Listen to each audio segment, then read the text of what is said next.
Bonjour tout le monde, j'espère que vous allez bien. Nous sommes aujourd'hui samedi, c'est mon jour de repos. J'en ai profité pour aller faire un petit tour chez Teddy. Alors Teddy, pour celles qui ne connaissent pas, moi j'ai découvert il n'y a pas très longtemps en allant balader avec ma sœur. C'est un magasin style, je dirais Farfouille, Jiffy, je dirais un grand bazar où on trouve un peu de tout, mais très très bien. Quand je dis bazar, c'est pas péjoratif puisque c'est un très grand magasin où on trouve de tout, mais c'est très bien rangé. Les allées sont très grandes, c'est très lumineux, très très propre. Rien à voir avec les bazars style Max Plus ou Nose, rien à voir. Là, on a un magasin, un vrai magasin très lumineux, très bien rangé, très bien achalandé, très très grand. Et j'y ai découvert, j'y suis allée avec ma soeur il y a à peu près un mois. J'avais vu qu'ils avaient des boîtes en bois, donc j'y suis retournée ce matin. Vous savez qu'en ce moment, je suis en plein entre les albums du Mix Média. Donc, je cherche des petites boîtes. Alors, vous avez été plusieurs à me poser la question où je trouvais mes boîtes en bois. Alors, les coffrets à bijoux que je vous ai publiés récemment et les boîtes à mouchoirs, je les trouve chez Cultura. Voilà, c'est là où j'achète mes boîtes en bois. Et j'ai vu avec ma soeur, il y a à peu près un mois, chez Teddy, qu'ils avaient des boîtes. Alors, pas de boîtes à mouchoirs, pas les mêmes coffrets que je n'ai trouvé chez Cultura, bien évidemment. Mais j'ai trouvé des petites boîtes très, très sympathiques. Beaucoup moins cher que chez Cultura et qui vont aller très bien pour mon mix média. Donc, je vais vous montrer ce que j'ai découvert, ce que j'ai ramené aujourd'hui. Alors, j'en ai pris deux petites comme ceci pour faire des petits coffrets pour les enfants, pour offrir. Ça peut être un coffret à bijoux, ça peut être un coffret vide-poche, ça peut aller sur un bureau pour nous, pour le scrap, pour mettre des petites découpes ou nos petites pinces, des petites trombones, peu importe. En tout cas, voilà, ces petits coffrets en bois qui ferment. Et au prix de 3 € pour ce format-là. Alors, si vous voulez la taille du coffret, je vais vous dire ça tout de suite. Ils doivent peut-être être marqués dessus, vous allez me dire. Je ne vois rien du tout. Si c'est noté, je ne le vois pas. Alors, on va prendre la mesure de ces petites boîtes. Alors, elle fait 15 cm de long par 10 de large et 7,5 de hauteur. Encore une fois, je répète, il y a un petit fermoir. Elles sont vraiment bien finies. Elles sont très très belles. Alors, j'en ai pris deux identiques, hein, vous voyez. Alors, j'ai trouvé également des plus grosses. Alors, celle-ci, j'en avais déjà. C'est la taille que j'avais achetée le mois dernier avec ma soeur. J'en avais pris deux en me disant, tiens, je vais voir. Et là, j'y suis retournée. Alors, celle-ci, même principe que celle-là, mais avec des bords. À l'avant, on a des bords arrondis. Je trouve très, très sympathique, très élégante. Toujours avec le petit fermoir. Alors, au niveau de la taille, celle-ci fait 22 cm. Donc, elles sont bien grandes. Hein, par 13 cm. Et en hauteur, elle fait 7. 22 par 13 par 7. Alors, ça me permet de ranger. Ça peut être une boîte à crayons. Ça peut être une boîte à pinceau. Ça peut être une boîte à bijoux. Elle peut servir une boîte à maquillage. Elles peuvent servir à énormément de choses, je dirais. On en fait après ce qu'on en veut. On les décore comme on veut. Et celle-ci coûte 4,55 €. Il faut savoir que chez Cultura, sans vouloir les dénigrer, une boîte de ce format-là, elle est à plus de 8 €. Ma soeur a acheté il y a quelques temps, parce qu'elle veut que je réalise une petite boîte pour une de mes nièces. Je viens de la fermer et elle est fraîche. Celle-ci coûte 7 € et quelque chose, hein, chez Cultura.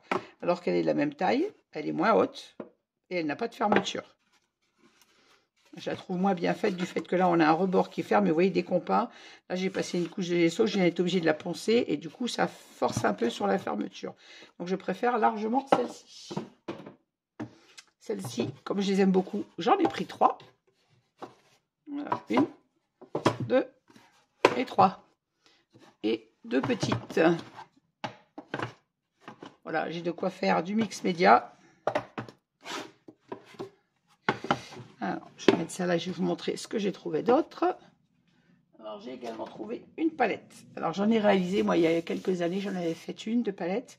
Et là, j'ai trouvé la palette avec les pinceaux pour 3 €. Alors, moi, ce n'est pas les pinceaux qui m'intéressaient, c'était la palette pour faire en mixed média. Bien évidemment, les pinceaux, je les utiliserai également. Mais voilà ce que j'ai trouvé pour 3 €. J'ai trouvé également des éponges. Moi, vous savez, je vous l'avais vu sur mes mix média, j'utilise des éponges, mais sans manche, des morceaux d'éponge. Et là, je me suis dit, pourquoi pas essayer avec celle-ci. Ça m'évitera peut-être de m'en mettre plein les doigts. Alors, elles sont au prix de... On en a 4 tailles différentes pour 1 €. Donc, j'en ai pris 2 paquets. Ça ira dans ma boîte à éponge. Donc, on va y aller tout de suite. Hop. Je testerai voir si elles vont aussi bien que ce que j'utilise d'habitude. Et alors ça j'ai testé, alors vous savez que je travaille beaucoup avec mes encres, mais je fais aussi des boîtes pour mes petits enfants où j'utilise des peintures. Vous savez, moi j'aime les couleurs douces et pastel. Je ne sais pas ce qu'elles valent au niveau couvrant, à essayer. Si elles vont bien, ça me restera dans mon mix média. Si elles ne vont pas, ça ira dans les peintures pour mes petits enfants. Voilà, donc j'ai pris 2 tubes de blanc, ce sont des peintures acryliques. Alors, il n'y a pas de... La couvrance n'est pas marquée, est-ce qu'elle couvre fort ou pas. Donc à tester. Pour 1 €, je me suis dit, si ça ne me sert pas dans mon scrap, ça servira aux petits-enfants quand ils font de la peinture. Donc j'ai pris 2 blancs, 2 roses très pâles, 2 bleus pâles, un bleu un peu plus soutenu, et j'ai pris un noir. Voilà. Pour 1 € le tube. Et voilà mes trouvailles de chez... encore une. J'ai également trouvé ceci. Alors, je l'ai trouvé sympa et rigolo. Et je me suis sur un album féerique à faire. J'avais un album d'ailleurs que j'ai fait l'été dernier sur le thème de fées. J'aurais eu un truc comme ça, j'aurais été contente pour mettre sur la couverture. Voilà. Et comme il est en double, pourquoi pas en réaliser un shaker à voir. Mais sinon, même juste une simple décoration. Donc, on a un petit champignon, la petite fenêtre, un panneau et donc la porte que je trouve très mignonne pour 1 €. Voilà. Je l'ai trouvé très sympa. Je me suis dit, tiens, à tester. Et puis après, rien à voir avec le scrap, j'ai trouvé un tableau qui est Velleda et magnétique à la fois pour mettre mes petits mémos dans ma cuisine. Voilà ce que j'ai trouvé ce matin. C'est vrai que je t'ai dit, le magasin est très très grand, il y a de quoi faire.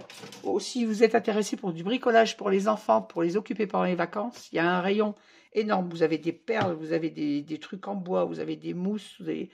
de la maille chenille. Il y a de tout, de tout, de tout, de tout. C'est très intéressant comme magasin. Donc, n'hésitez pas si vous en avez un chez vous. Ça s'appelle Teddy, T-E-D-I.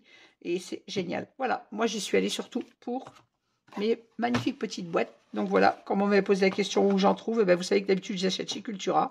Et là, j'ai trouvé celle-ci chez Teddy. Voilà, je voulais juste vous partager mes petites trouvailles de ce matin. Et maintenant, je vais vous laisser. Je vais retourner travailler mon mix média, justement. Je vous souhaite à tous un bon week-end et je vous dis à très vite pour de nouvelles créations. Merci de m'avoir suivi. N'hésitez pas à mettre un petit pouce en l'air si vous avez aimé ma vidéo, à me laisser vos commentaires auxquels je réponds toujours. Merci, bon week-end à tout le monde et à bientôt. Au revoir.